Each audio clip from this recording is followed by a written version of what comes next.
क्या नचनिया है यार। तो नचनिया समझ में आवत हमें। हाँ जोड़ा तो बढ़िया लग गया। वो पिपर गांव के बीडीसी हैं हाँ और तो नचनिया समझ में आवत हमें। गाँव वाले नाचा सकत हैं बढ़िया।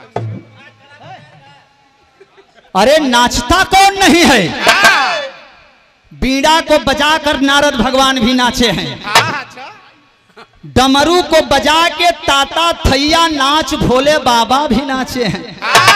नाचे के बाद पोशाक अच्छी पहन ले बढ़िया बच्ची।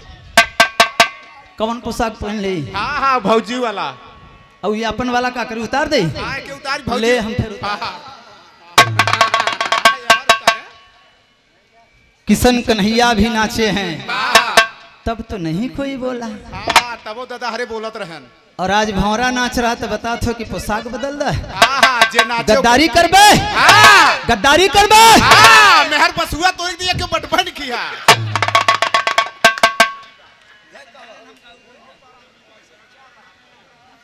लेकिन आवाज दिया है पंचो, दुल्हन की गोद में एक बिटिया है।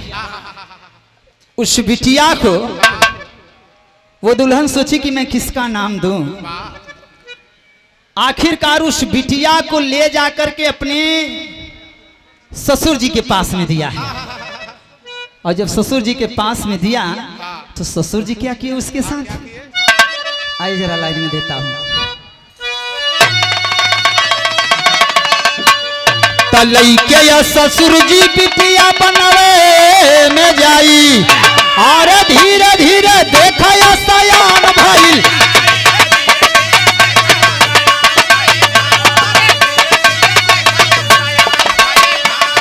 धीरे धीरे देख अब सयान भइल भाई, बादल हल ईमान देख बेटी पे बताई, वही के या साथ रक्त भोग किए।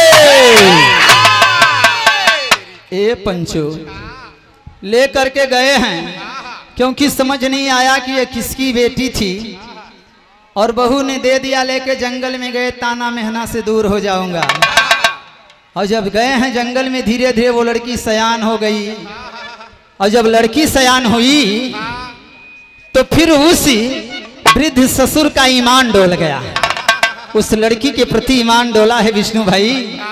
और जब ईमान डोला तो उसी लड़की के साथ में वो वृद्ध भी भोग कर गया। और जब वृद्ध उस लड़की के साथ भोग किया तो वही लड़कियां से फिर एक लड़की पैदा हो गई। और जब लड़कियां से एक लड़की पैदा भइल तब हर कवि ने फिर प्रस्ताव दे दिया। क्या आवाज दिया?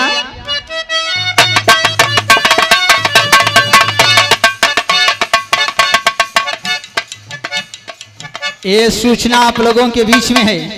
ये जो प्रोग्राम चल रहा है ये बिंदी स्टूडियो के ये रिकॉर्डिंग सेंटर के माध्यम से आप लोगों के बीच में इसकी पूरी रिकॉर्डिंग चल रही है। बिंदी स्टूडियो चैनल है और उस चैनल पे और फेसबुक पे आप लोग जा करके इस पूरे कार्यक्रम को आराम से घर में परिवार के साथ बैठ करके देख सकते हैं। ये बिंदी स्टूडियो मिर्जापुर की धरती से है। और जिस बिंदी स्टूडियो के हमारे आपके बीच में एक तरह से मानिए कि मसीहा बनकर के कलाकारों का चलने का कार्य फ्री में सेवा करते हैं।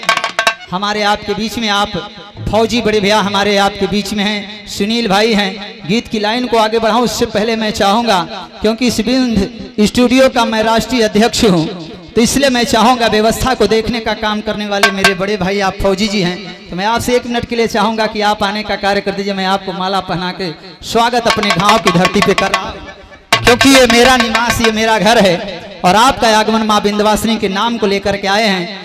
ऐसे स्टूडियो के आप आयोजक के रूप में लेकर चलने वाले भाई के लिए एक बार मैं चाहूंगा जोरदार ताली बजा के आप लोग भी स्वागत करिए।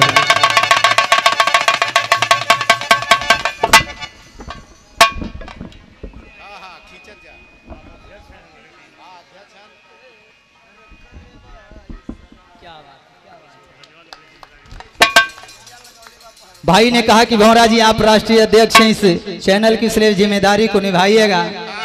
तो मैं भी प्रार्थना करता हूं माता रानी से कि मैं अपनी इस जिम्मेदारियों को निर्वहन करने का हमेशा प्रयास करूं और करता भी रहूंगा, लेकिन कभी नहीं आवाज दे दिया। अब जब वो लड़की पैदा भइल है तब समाज के लोगों ने सवाल कर दिया उस वृद्ध से। क्या सवाल किया है? आइए आखिरी पड़ाव पे गीत देता हूं। कैसे बच्चे?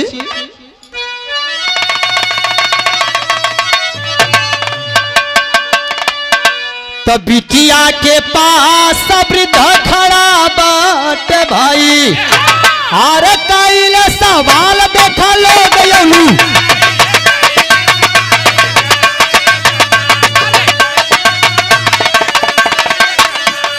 कईले सवाल देख लोग यौनु गाई, रिश्ता के कवन नाम बताई, बिटिया की नातिन तनी भेद दा। लोगों ने सवाल कर दिया इस रिश्ते को क्या नाम देंगे? बिटिया कहेंगे क्योंकि आपका अंश है, कि आपकी बहू यानी बेटी रूपी बहू से ये बेटी पैदा हुई थी इसलिए इसे नातिन कहेंगे। क्या कहेंगे? बिटिया कहेंगे कि नातिन कहेंगे? जरा वो रिश्ता स्पष्ट करने का काम करो, कबीर दास जी ने कहा था। आखिरी लाइन दे दिया। कैसे बच्ची?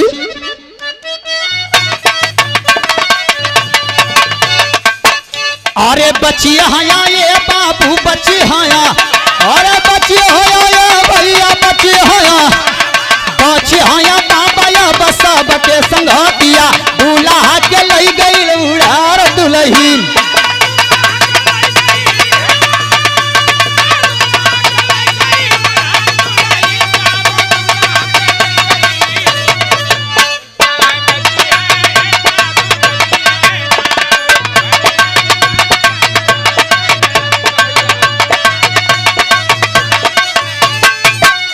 आप बेचूलाल पालनपुर की धरती, पालनपुर ना,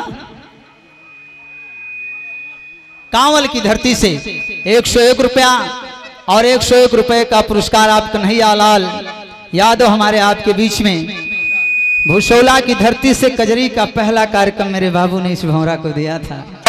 और आज आपका आशीर्वाद लगा तो पूरे भारत की धरती पे कजरी गा रहा हूँ।